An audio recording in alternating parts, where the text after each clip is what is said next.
has had an impact on, paying bills for everybody. So some of the challenges I think for me specifically are around how do I navigate a tremendous amount of information that is coming at me as just a human being, and then also an entrepreneur, and then also a coach, and then also a clinical psychologist, and also a mother who's parenting two children, and this and this and this and this and this. How do I create the filters that I need to focus on information that is relevant and that I have some kind of control over now?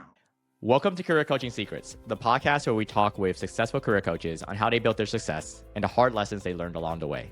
My name is Davis Nguyen, and I'm the founder of Purple Circle, where we help career coaches scale their business to $100,000 years, $100,000 months, and even $100,000 weeks. Before Purple Circle, I've grown several 7- and 8-figure career coaching businesses myself, and have been a consultant at 2 career coaching businesses that are doing over $100 million each. Whether you're an established coach or building your practice for the first time, you'll discover the secrets to elevating your coaching business.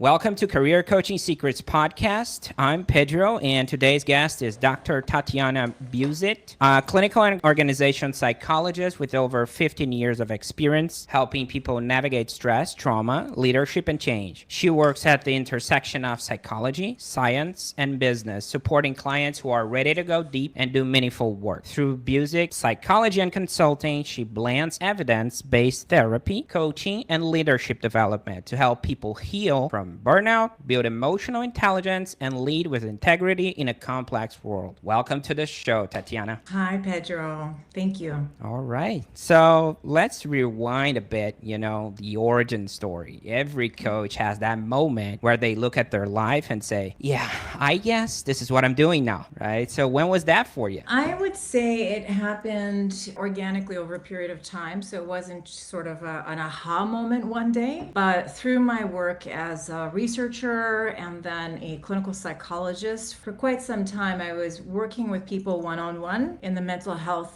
space, assessment and treatment, and I began noticing patterns and how these patterns were then extending to their relationships, friends, family, romantic partners, how then they were extending to their work relationships. And that's when I had some of the initial ideas of how do I take what I do in the one-on-one to garner greater impact.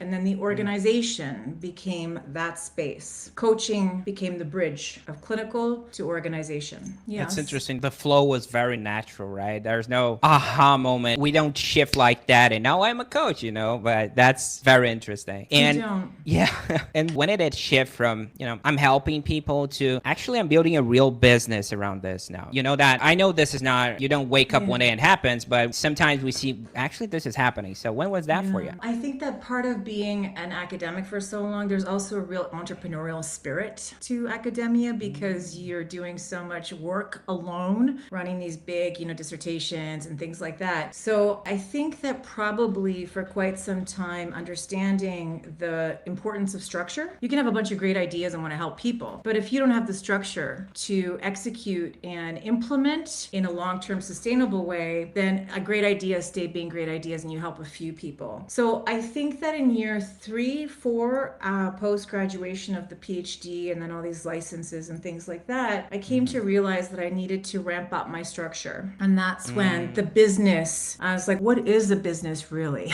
What is, what's marketing, what's branding, what are processes and operations that are relevant to what is my business model? So there was an entrepreneurial spirit always within me, but then once you start really generating, client work, good client work, you're seeing the revenue stream become quite consistent, then the next question is, how do I now build some systems to sustain and grow this? So I'd say year 3 into the work of running my own practice. That's interesting. That background in, the academic background and having that impact into your business and using the coaching side as a bridge. That's very interesting. Yeah, I wonder too, whether it's academia or whether you're in HR as an employee in a large organization and you want to move to work. There's a way of integrating whatever our skill set are into whatever the business is that you want to build, whether that's coaching or something else. So I think asking the question, how do I integrate my role as a mother, as running a household into how do you run a business? Because it's often similar capabilities and there's there's much more things that are transferable than I think we realize. So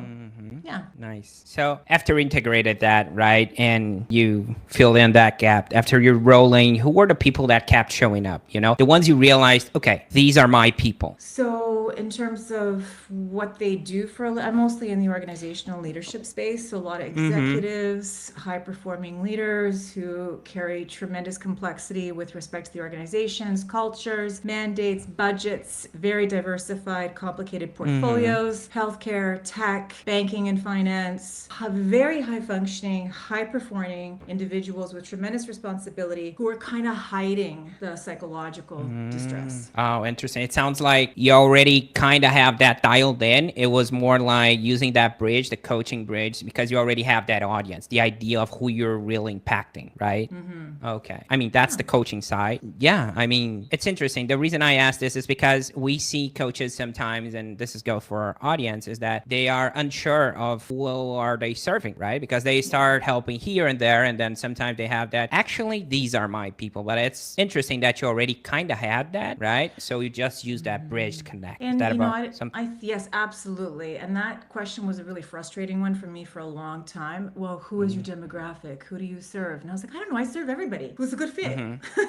Because it's kind of like but in terms of understanding, if you're going to communicate to someone else what you do, then you need to be crystal clear on who you serve and what you do. And so it was a lot of different people that I've worked with over the years who've helped me, who I've hired, who've helped me grow my business and understand how to actually run a business, who helped me understand the value of being able to answer that question clearly.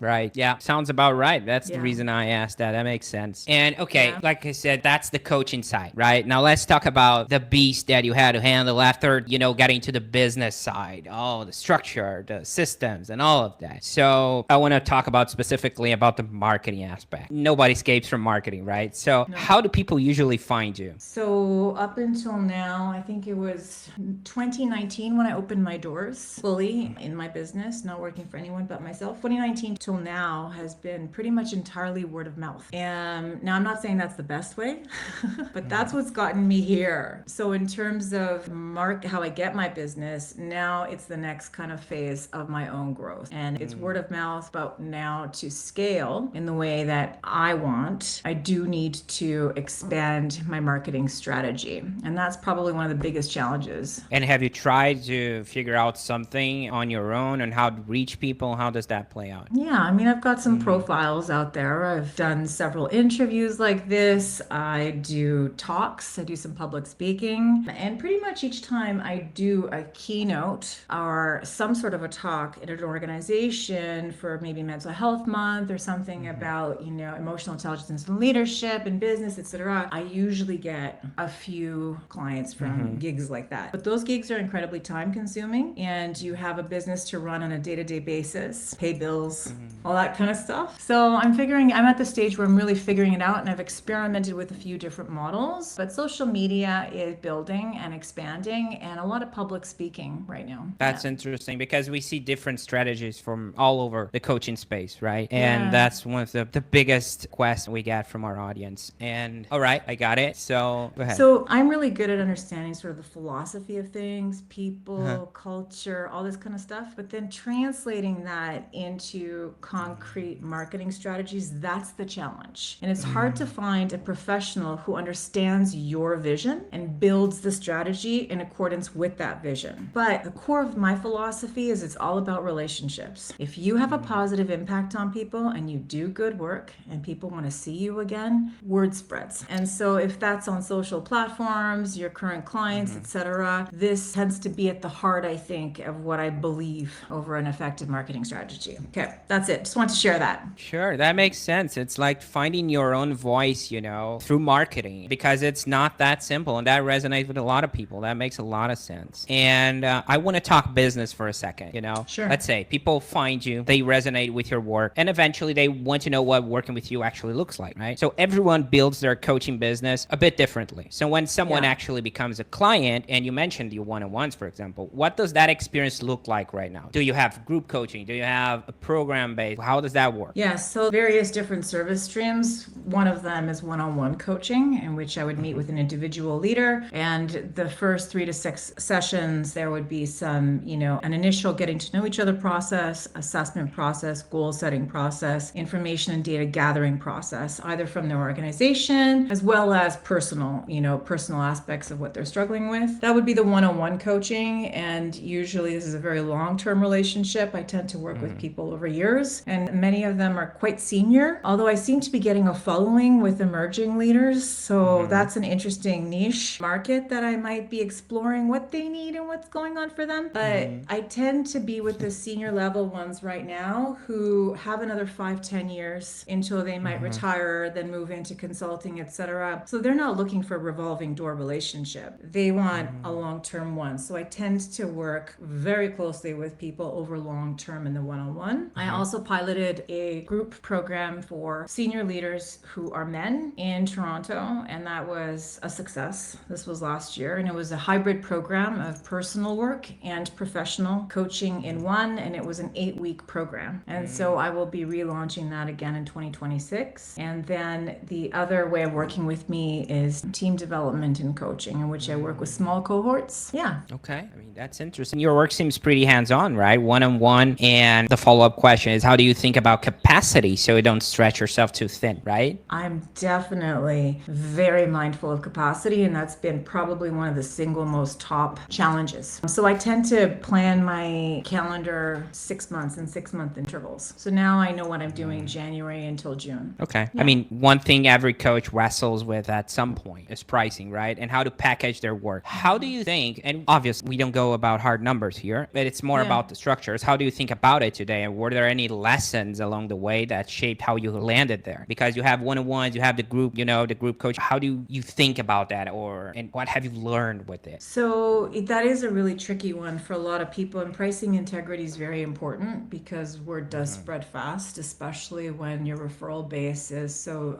trust and relationship contingent. But I think for me, where I am at now, and there's more room for growth here, a lot more room, but I think really being crystal clear around what my value is, what are the problems that I focus in on with respect to individual and team performance. And then, I understand what that value is in terms of how much time I put in to delivering the customization. And so now I'm at sort of I have a range per day, and whatever work I'm doing, if it's organizations and I'm consulting and developing coaching programs, I need to meet my objective targets of a per diem. Now, as an individual psychologist, where I do individual coaching and people pay from their own pockets, not the organization that is a healthcare coaching service, that's different because I'm regulated in Ontario and I have to follow certain structures and standards.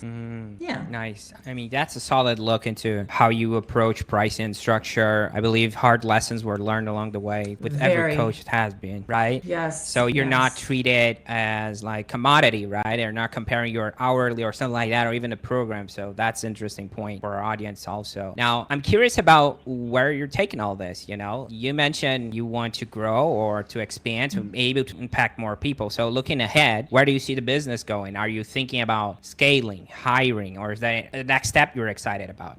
Yes, definitely scaling, but not scaling in the way that I think it's not just about getting big and making a ton of money and having 1 million clients. I'm not interested in that. I do not want dilution. I have a structure in terms of a set of standards with respect to how I work and the values that drive the work and the scientific rigor behind my work, because I just can't help it. Scientific rigor is like in my blood. And so there's no cookie cutter. There's no, so scaling while not diluting is where I'm going, which means hiring people. And I have a small team that I work with now, and developing these specific niche leadership coaching groups for male leaders. I'm also looking at other groups of people in Toronto who would also benefit from a program specific to what it might be like for them as female leaders in banking, things like that. So coaching programs, building out my team, and really taking what's in my head of the work that I've been doing and I know works, and how do you take that outside your head and plug it into frameworks that are teachable? Yes. That's probably where I'm, Okay, that makes sense. And specific, more public speaking, things like that. I am interested in, podcasts. I'm doing quite a bit of writing, things like that. Right. And whenever we're aiming, toward the next chapter, there's always something we're refining happening in the present, right? So what are you currently trying to improve or tighten up in your business? And the reason I tie this is with the fact that, yes, you want to scale, like you said, but at the same time, and impact more people, but you don't want to lose quality, right? Yes. So what's the main obstacle you see in the future that could be, it could even be an obstacle? There's probably lots of obstacles. There's lots of challenges, including some pretty big complexities going on globally, everywhere, with respect to economy, social structures, political systems, et cetera, et cetera. So that has had an impact on, paying bills for everybody. So some of the challenges, I think, for me specifically, are around how do I navigate a tremendous amount of information that is coming at me as just a human being, and then also an entrepreneur, and then also a coach, and then also a clinical psychologist, and also a mother who's parenting two children, and this and this and this and this and this. How do I create the filters that I need to focus on information that is relevant and that I have some kind of control over now? Otherwise, we can get so distracted and off course where we've tried a million things in 6 months but haven't really fully completed a single one. And so that's one of the biggest challenges, I think, the influx of information. This goes to everybody in whatever their kind of career is. The influx of information, social media, the transmission of this information, the speed of it is so huge. And then I'm like, oh my gosh, that's so interesting. What about this? Oh my goodness, what's going on here? I have to learn more about that. Oh, I'm going to join this committee. And that is too much. We're increasing the level of stimulation and noise. And I think that what's important is to stay focused on what the 3 deliverables are that I want to do as, Tatijana. So that's one of the biggest challenges. The second one I would say is what got me here, this beautiful relationship building referral system that I have, is probably not going to be, there's some blind spots there. What gets us here is not necessarily what's going to get us to the next chapter. So I think that there's some growth for me in terms of recognizing what some of my own biases and blind spots are. And then, just because I'm pretty senior in what I do doesn't mean I don't need mentorship. So I think one of the next steps for me is to go back to finding a mentor to really reflect back to me what they're seeing and ask me some hard questions. I'm usually the one asking people hard questions. I need the coaching, the mentorship, like real mentorship to help me understand some of those things that I'm Get that contributing. clarity, right?